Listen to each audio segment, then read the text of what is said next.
என்ன பார்க்க போகிறோம்னா ரீசெண்டாக 2 அனிஃபா சிக்கன் தான் பார்க்க போகிறோம். இதுக்கு வந்து நீங்கள் உங்களுக்கு தேவையான அளவு சிக்கன் எடுத்துக்கோங்க. அதுக்கு தேவையான அளவு தயிர், chilli powder, pepper powder, garam masala, அப்புறம் வந்து வெள்ளைப்பூடி பேஸ்ட் போட்டு நல்லா இதை மிக்ஸ் பண்ணிக்கோங்க. உங்களுக்கு எக்ஸ்ட்ராவாக டேஸ்ட்டு தேவைப்பட்டுச்சுன்னா தனி மல்லி பொடியையும் ஆயிலையும் சேர்த்து போடுங்க. உங்களுக்கு நல்ல டேஸ்ட் கிடைக்கும். இந்த மாதிரி மசாலாவை என்ன வகையான 65க்கும் போட்டு சாப்பிட்டீங்கன்னா ரொம்ப நல்லாயிருக்கும்.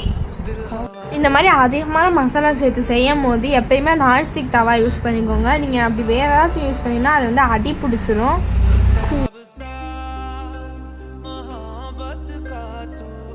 நல்லா சிம்மில் போட்டு வேக வைங்க. ஒவ்வொரு பக்கமும் 15 நிமிஷம் வந்து வேகணும். அது வரைக்கும் டிஸ்டர்ப் பண்ணக்கூடாது.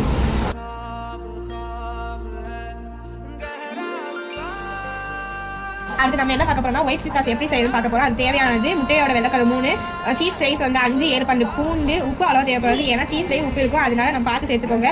உப்பு, சீனி, எண்ணெய், ஃப்ரெஷ் க்ரீமு எல்லாத்தையும் சேர்த்து அரைச்சிக்கோங்க. இதோட டேஸ்ட் வந்து ரொம்பவே சூப்பராக இருக்கும். இதை நாங்கள் ஏன் அதிகமாக ஒயிட் சாஸ் சேர்த்துருக்கோம்னா இதை நம்ம அடுத்த வீடியோவில் பார்க்கலாம்.